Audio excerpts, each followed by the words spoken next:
পড়ালেখা আপনারা যেমন করছেন আমরাও করছি, আমরা কোনো গোড়ার ঘাস কাটছি না। আপনারা যারা স্কুল কলেজে পড়ছেন আমরাও পড়ালেখাই করছি, আমরা সিরিয়াস পাইছি না। বাকি আসেন আপনি বইয়া মিলান, আপনি পড়ছেন কদ্দুর, আমরা পড়ছি কদ্দুর, চলেন আসেন। 16 বছর আপনি পড়ালেখা করে মালিক চিনলেন না, হ্যাঁ কি গোড়ার ঘাস কাটলেন। 16 বছর জ্ঞান অর্জন করেও বুঝলেন না যে সৃষ্টিকর্তাকে সেজদা দেওয়া উচিত। আমি তো 6 বছর বয়সে মুক্তবে থাকতেই বুঝছি আল্লাহকে সেজদা দেওয়া উচিত। আলহামদুলিল্লাহ, আমাদের নুরানি মাদ্রাসার নুরানির বাচ্চাও তো বোঝে, আমাদের মাদ্রাসাগুলোতে যে বাচ্চা পড়ে 6 বছরের, অয় তো বুঝে যে মুসলমান।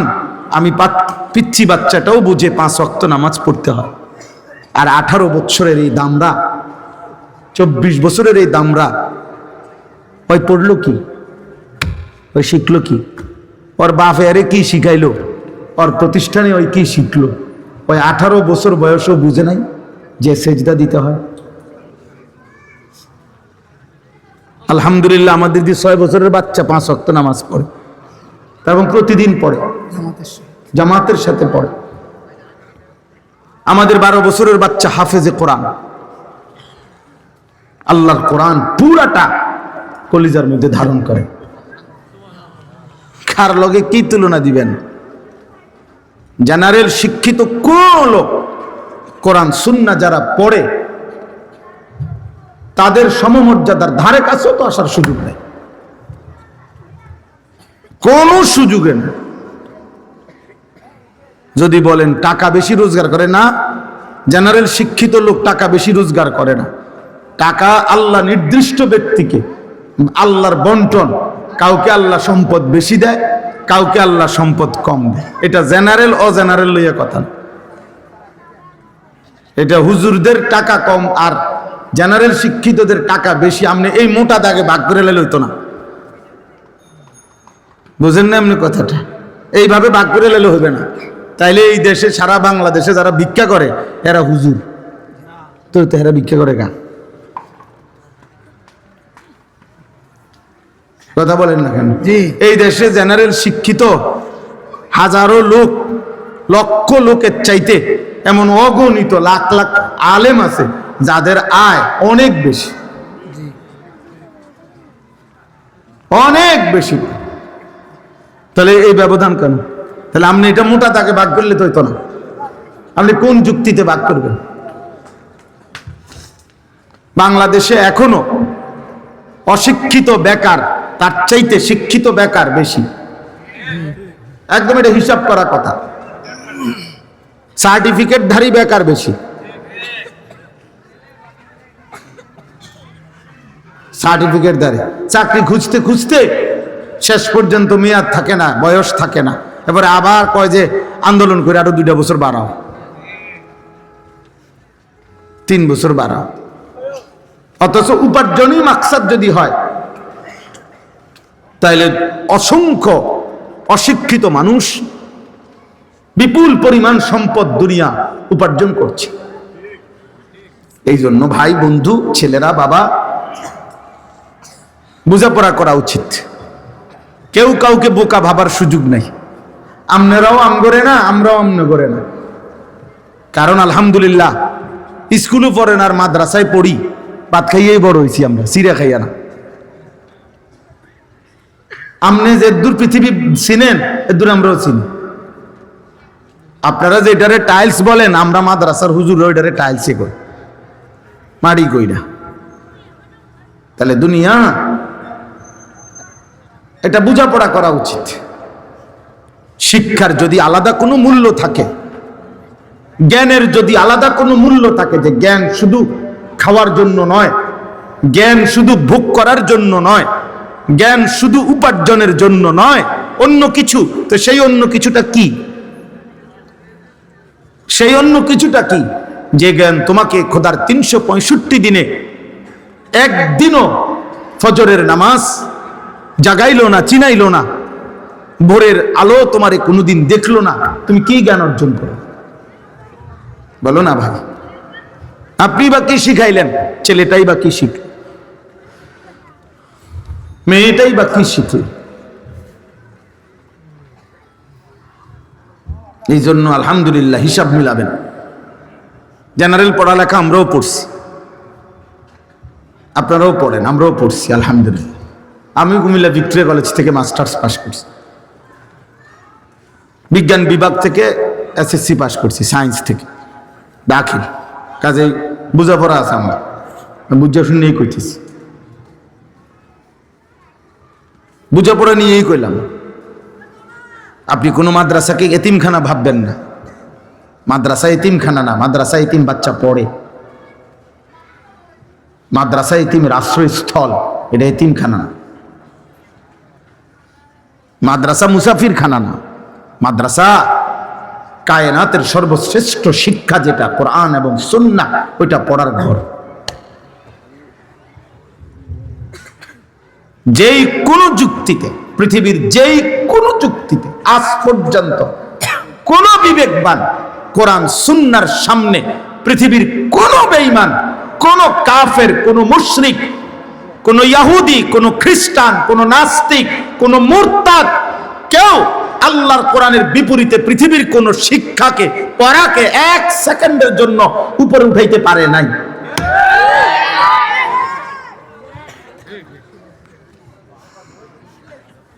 মেশিনের পর মেশিন বানাইলে এটা অনেক কিছু না, না এটা মেশিনে না।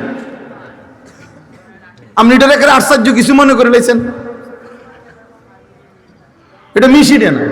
তো মেশিনে আশ্চর্য কি? এটা দ্রুত চলে, তো কি চলে? দ্রুত চলে, বুঝেন না? এটা তো প্রযুক্তির আধুনিকতা। মানে কি? এটা তো অনেক কিছু কি আছে। মনে করেন এটা এখন 3G ছিল, ওটা 4G হয়েছে, তো কি হয়েছে?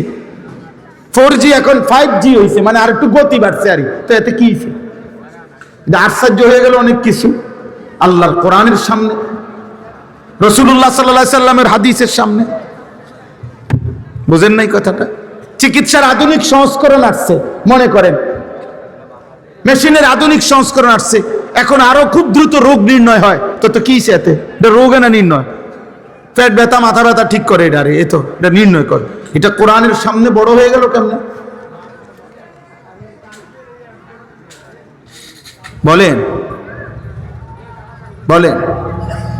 এই জন্য একটা একটা বাবা ভাই বুঝতে হবে, এটা মুসলমান হীনমন্যতায় ভুগলে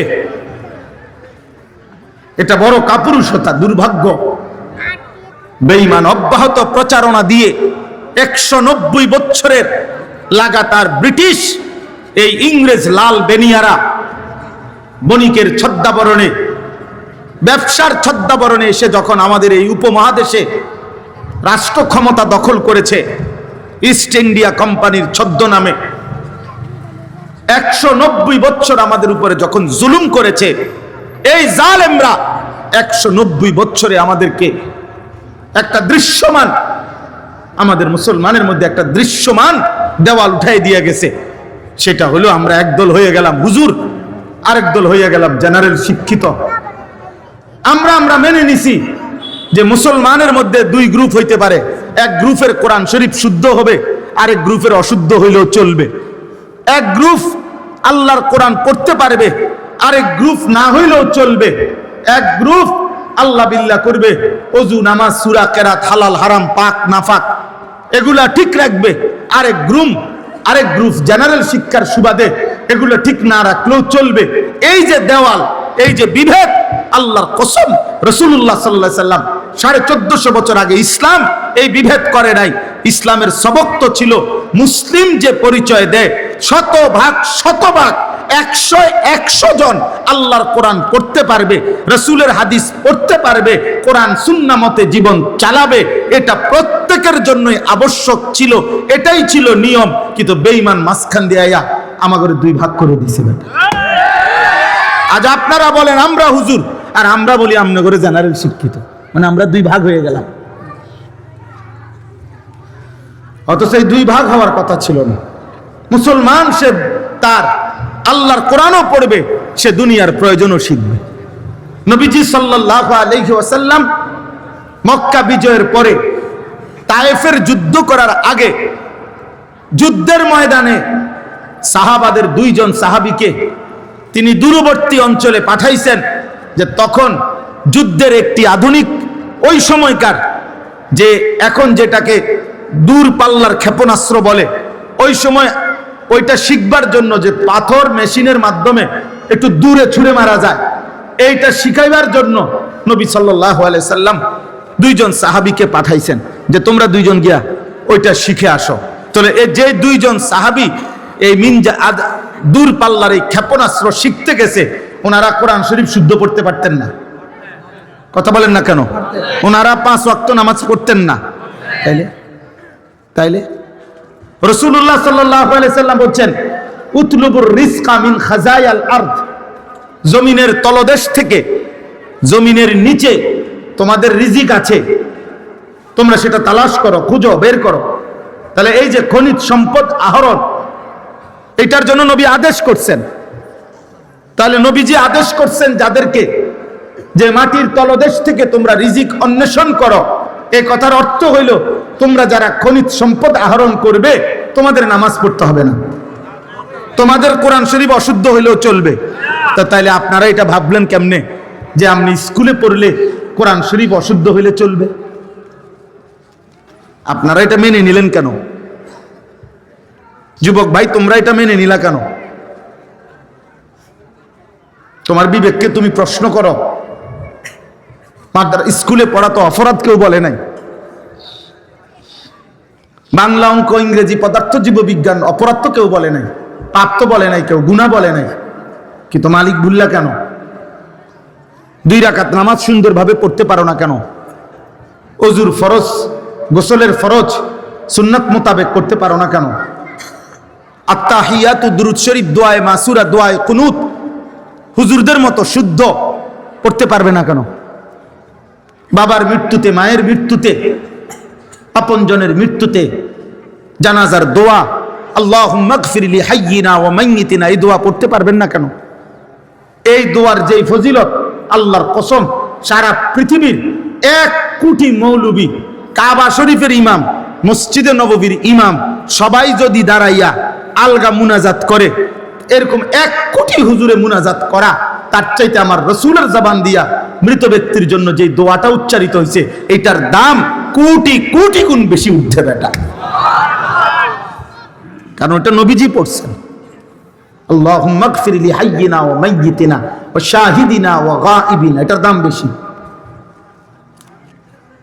এটার দাম বেশি। এর বিপরীতে কাবা শরীফের ইমাম সাহেবের দোয়া করলো নিচে। বুঝেন নাই কথাটা? এই জন্য বললাম দোস্ত, আফসোসের বিষয় আজ আমরা দৃশ্যমান ভিন্ন হয়ে গেলাম।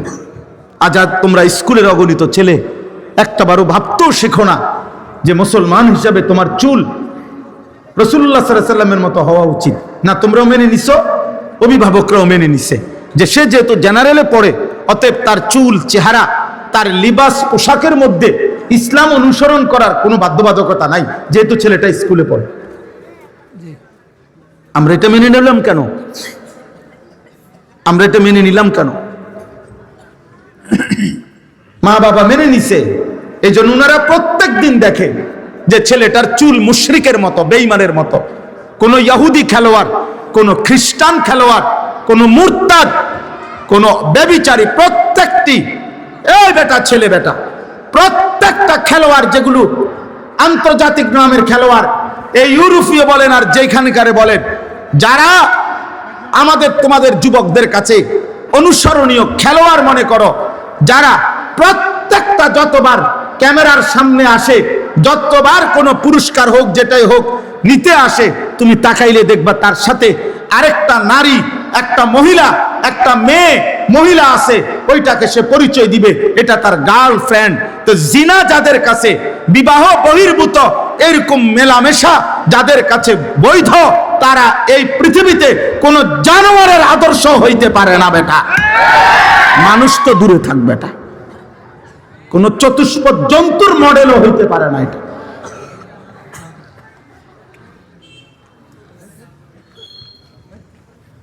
সে প্রকাশ্যে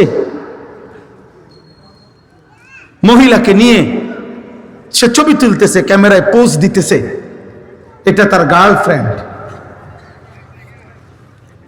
ছি ছি ছি বেটা, ঘৃণা হওয়া উচিত বেটা, রুচির উপরে বেটা, রুচির উপরে ঘৃণা হওয়া উচিত বেটা। হায়া, লজ্জা এক মানুষের সৃষ্টিগত নিয়ামত, আল্লাহর দান এটা। যার হায়া ছিনিয়ে নেয়, যার লজ্জা ভেঙ্গে যায়, আল্লাহ রসুল বলছে ফাসনা মা শিতা, এবার তোমার আচরণ জানোয়ারের মতো, যা মন চায় তাই করো, যা বেটা। তোর যেহেতু লজ্জা নাই, তুই খারাইয়া মুতলে কি আর বইয়া মুতলে কি, তুই রাস্তার ধারে মুতলে কি আর মানুষের চোখের সামনে মুতলে কি। পাশে দিয়া মানুষ যাইতেছে, মহিলা যাইতেছে, পুরুষ যাইতেছে, সিএনজি যাইতেছে, ও এখানে বসে পেশাব করতেছে, ধরেন তার কত বড় নিকৃষ্ট রুচি। কি তারে পড়াইলো, কে কি পড়লো, তে এই বাচ্চাটা কি পড়লো, ছি ছি ছি ছি ছি ছি বেটা, থো বেটা, ওই বিবেকের উপরে ছি বেটা।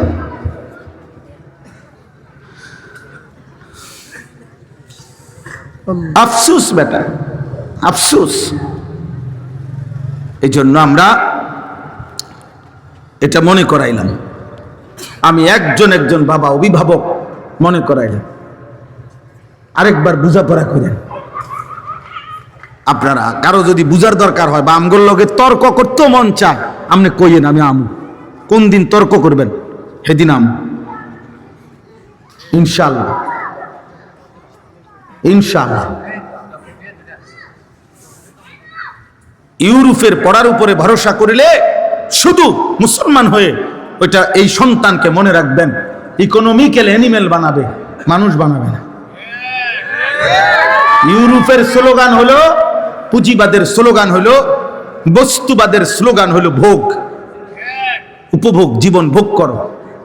ইকোনমিক্যাল অ্যানিমেল, উপার্জনের জন্য নিজেকে গড়ে তোলো। কেমনে পড়লে, কি শিখলে, কি করলে, আর কোন পলিসি অ্যাপ্লাই করলে 1 লাখ টাকা উপার্জন হবে, আরো পলিসি খাটাও, এবার মাসে 3 লাখ টাকা আসবে, আরো পলিসি খাটাও, পরিশ্রম আরো বাড়াও, এবার মাসে 10 লাখ টাকা ইনকাম হবে, আরো পলিসি লাও, তুমি একসাথে 3 কোটি টাকা ব্যাংক লোন নাও, তারপরে ফ্যাক্টরি খুলে দাও, এবার মাসে 1 কোটি টাকা আসবে। তুমি একসাথে, আমার ওই দিন বলছে হুজুর, আমি দোয়া করতাম, আমার একদিন একজনে কইছে ওনাদের কোম্পানি কিছুদিন আগে 1200 কোটি টাকা লোন নিছে, 1200 কোটি টাকা। আমি দোয়া করতাম, হেতের লাগে, আমি ব্যাককল পাইছি আমারে। হ্যাঁ, আপনি আমার ব্যাককল ঠাউরাইছেন, আমি আপনার মতো হারাম করার জন্য দোয়া করতাম। হ্যাঁ, সামনে সামনে তো অনেকেরই দেখলে মাইজ দেই, এগুলোর মধ্যে অনেকগুলোর মধ্যে তো পরে পরীক্ষা করলে ফরমালি নাইব। কথা তো মৌখিক বলতেই হয়, চলতেই হয়, কিন্তু হৃদয়ের ভালোবাসা কোনো নাফরমানের জন্য কখনোই থাকে না। আল্লাহ রাসূল সাল্লাল্লাহু আলাইহি সাল্লাম বলছে, লা তুসাহিব ইল্লা মুমিনান, মুমিন ছাড়া কাউকে বন্ধু বানায়ও না। ওয়ালা ইয়াকুল মালাকা ইল্লা তাকিয়ুন, মুত্তাকি ছাড়া কাউকে ভালোবেসে কিছু খাওয়াইও না। হাদিস নবীজি বলছে সাল্লাল্লাহু আলাইহি ওয়াসাল্লাম। এই জন্য আমি প্রত্যেকটা ছেলে পেলে, বাবা, ভাই, মা, বোন,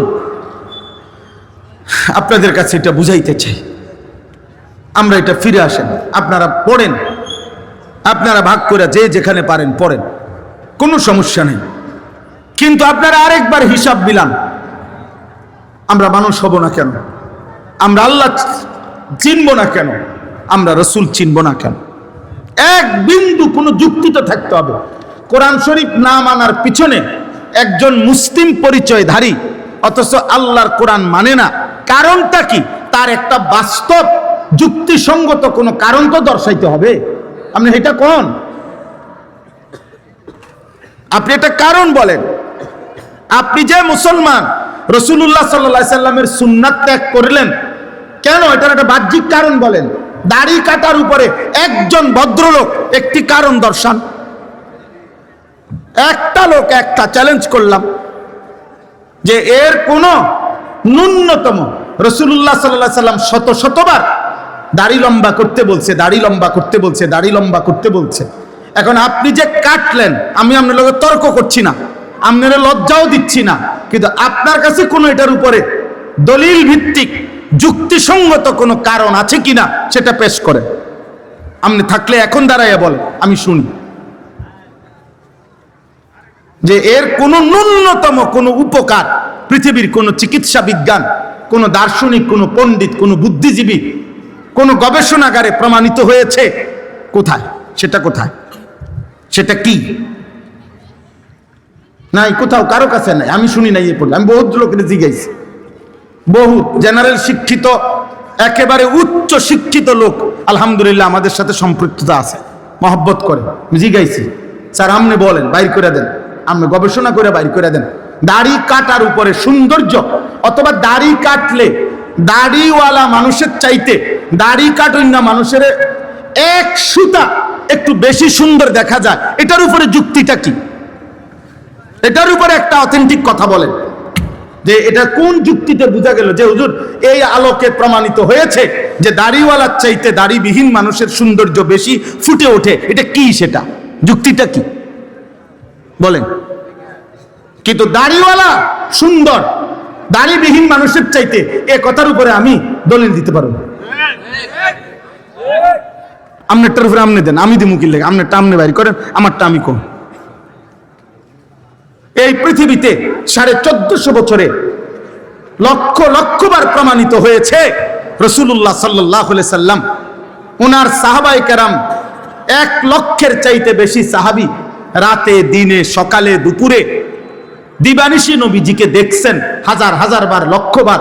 প্রত্যেকেই অকপটে সাক্ষ্য দিছেন, যতবার নবীজিকে দেখছি খোদার কসম এর চাইতে সুন্দর এই গোটা সৃষ্টিতে আর কাউকে দেখিনি। তাহলে বুঝা গেল দাড়িওয়ালা চেহারা লক্ষের চাইতে বেশি সাহাবীর দৃষ্টিতে সুন্দর, অনুসারীদের দৃষ্টিতে সুন্দর। 1 2 কোরআনুল কারীমের মধ্যে আছে ওয়াদ-দুহা ওয়াল লাইলি ইযা সাজা, এই শব্দের 2 তাফসীর। এক তাফসীর হলো ওয়াদ-দুহা শব্দের অর্থ হলো আল্লাহ তাআলা বলছেন, হে বন্ধু আমার, আপনার এই পবিত্র চেহারা, যে চেহারা আলোকোজ্জ্বল, আপনার এই সুন্দর আলোকোজ্জ্বল নূরানি পবিত্র আলোকিত সুন্দর চেহারার আমি আল্লাহ কসম করছি। রাসূলুল্লাহ সাল্লাল্লাহু আলাইহি সাল্লামের চেহারা মোবারকের কসম আল্লাহ করছেন, তাইলে আল্লাহর কাছে এই চেহারা যদি সুন্দর না হয় তাহলে তিনি কসম করছেন কেন? আর নবী সাল্লাল্লাহু আলাইহি সাল্লামের চেহারা মোবারক দাড়িওয়ালা ছিল না দাড়িবিহীন? খালাস।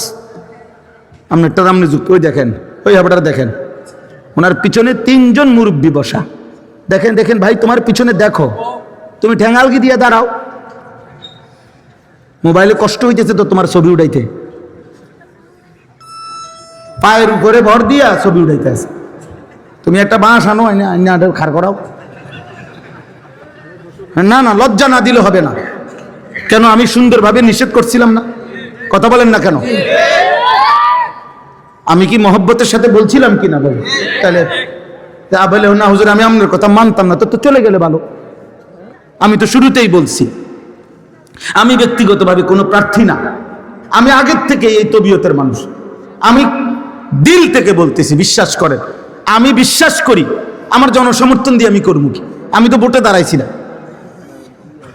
আমি কোনো মার্কার পক্ষে কোনো প্রচারণাও করি না, কোনো সময় না, কোনো সময় না, কোনো মার্কার পক্ষে আপনি আমার প্রচারণা পাবেন না। আমি করি না, আমি এটি বুঝি না।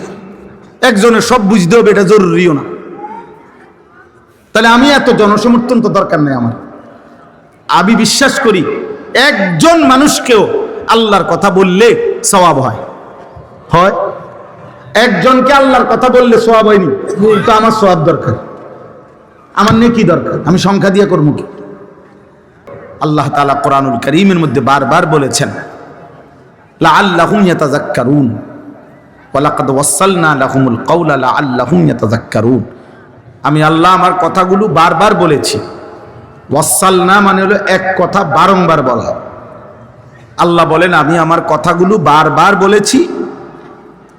কেন? লাআল্লাহুম ইয়াতাযাক্কারুন, আমার বান্দাগণ যেন উপদেশ গ্রহণ করতে পারে। এটা মাকসাদ, উপদেশ যেন হাসিল হয়। এজন্য আল্লাহ তাআলা একই কথা কোরআনুল কারীমে বারবার বলছে। তিন কথা পুরা কোরআনের বক্তব্য, তাওহীদ, রিসালাত, আখিরাত। কোরআনুল কারীমের প্রত্যেক আয়াতে এই কোনটার একটা, হয় আল্লাহর প্রতি ঈমান, নয়তো রাসূলের কথার প্রতি ঈমান, নয়তো আখিরাতের প্রতি ঈমান। হয়তো ঈমান শিখাইছে, নয়তো কোনো ইবাদত আমলের কথা বলছে, নয়তো আখিরাতের ভয় দেখাইছে। এই কথাই ঘুরে ঘুরে, এই তিনটি কথাই ঘুরে ঘুরে কোরআন কখনো ঘটনা উল্লেখ করছে, কখনো মাসআলা উল্লেখ করছে, কখনো উপমা দৃষ্টান্ত উল্লেখ করছে। কিন্তু মূল মাকসাদ বান্দার ভিতরে যেন আল্লাহর প্রতি ঈমান, রাসূলের কথার প্রতি ঈমান, আখিরাতের প্রতি ঈমান যেন মজবুত হয়। এজন্য বারংবার বলছে, ইয়া আইয়ুহাল্লাযীনা আমানু, এই কথাইটা হে ঈমানদারগণ কোরআনুল কারীমের মধ্যে 89 বার আছে। তা এতবার কেন? 89 বার আছে। আল্লাহ তাআলা চেয়েছেন প্রত্যেকবারে হে ঈমানদারগণ, হে আমার প্রিয় বান্দাগণ। এটা বলার দ্বারা আমাদেরকে আল্লাহ তাআলা আন্তরিকতাপূর্ণ মহব্বতের শব্দ দিয়ে বুঝাইতে চাইছেন, বান্দা তুমি আমার প্রিয়, তুমি ঈমানদার, অতএব তুমি আমার কথার প্রতি মনোযোগী হও। 89 বার আমি তোমাকে এক শব্দে ডেকেছি, তুমি আমার কথা প্রত্যাখ্যান করো। আকিমুস সালাহ, এই নামাজের কথা 82 বারের চাইতেও বেশি আল্লাহ তাআলা উল্লেখ করছে এক কথাই। এতবার কেন বললেন? যেন আল্লাহ বলতে চাচ্ছেন, বান্দা তবুও আমি চাই বারবার বলে তুমি যেন সেজদা করো। আদম আলাইহিস সালাম এবং ইবলিস এর ঘটনা, যে সেজদা করতে বলছে, অন্যান্য ফেরেশতাগণ সেজদা করছে, কিন্তু ইবলিস সেজদা করে নাই।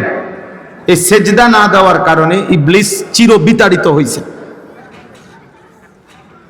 এই কথাইটা কোরআন শরীফে 10 বার আছে। এই ঘটনাটা একই কথা 10 বার আছে। ফাবিআইয়ি আলাই রাব্বিকুমা তুকাদ্দিবান, এই কথাইটা কোরআনুল কারীমে এক সূরার মধ্যে বারবার আছে, বারবার আছে। ওয়াইলুন ইয়াউমাইদিন লিল মুকাদ্দিবিন, এই কথাইটা কোরআনুল কারীমে যে মিথ্যাবাদীদের জন্য সেদিন জাহান্নাম, এই কথাইটা কোরআনুল কারীমের এক সূরার মধ্যে 10 বারের চাইতেও বেশি আছে। বারবার বলছে, ঘুরায় ঘুরায়, বারবার বারবার। অতএব প্রিয় ভাই, নওজোয়ান বাবা, পর্দার আড়ালের মা বোন, প্রত্যেকের কাছে এটা বোঝা উচিত যে আমার মালিক আমার কাছে মালিক হয়েও, সৃষ্টিকর্তা হয়েও, সব খাওয়াইয়া, সব পড়াইয়া, সব দিয়েও তিনি আমার কাছে বারবার বলেছেন, অথচ তিনি একবার বললেই সেটা আদেশ। এবং এত বড় মালিকের একবার শুধু ইশারা দিল, এমন মালিকের নারাজ করা, অসন্তুষ্ট করা বিবেকবান হিসাবে উচিত না, উচিত না। যে আমার প্রতি এত বেশি দয়া করেন, অনুগ্রহ করেন, 24 ঘন্টা এমন মুনিবের অকৃতজ্ঞ, এমন মুনিবের প্রতি এত বড় সৃষ্টি দিয়ে যিনি আমাকে লালন পালন করছেন, তার কথাকে প্রতিনিয়ত প্রত্যাখ্যান করা, তার চাইতে নিকৃষ্ট বেয়াদব আর কেউ হয় না। এই জন্য আমি প্রত্যেক দিন এটা বলি যে যারা নামাজ পড়ে না, মুসলিম পরিচয় দিয়ে, মুসলমান পরিচয় দাঁড়ি, যেই কিশোর, যেই যুবক, যেই নারী, যেই পুরুষ, যার কপালে সেজদা নাই অথচ নিজেকে মুসলমান পরিচয় দেয়, তার চাইতে নিকৃষ্ট বেয়াদব আসমানের নিচে, জমিনের উপরে কোনো জানোয়ারও হয় না। এটা কোনো জানোয়ারের আইটেমও পড়ে না, মানুষ তো দূরে থাকে। কারণ এত বড় অকৃতজ্ঞ, এত বড় বেয়াদব এত বড় না শুকর যে এত কিছু দিয়ে 24 ঘন্টা যিনি তাকে লালন পালন করছেন সে তাকে একটি সেজদাও দেয় না। এ মানুষের কোনো প্রকারে আইটেমের মধ্যে পড়ে, পরে জানোয়ারও ঘৃণা করে। এজন্য কোনো কোনো বুজুর্গানে দিন বলে বেনামাজিকে কুত্তাও ঘৃণা করে, বেনামাজিকে শুকরও ঘৃণা করে।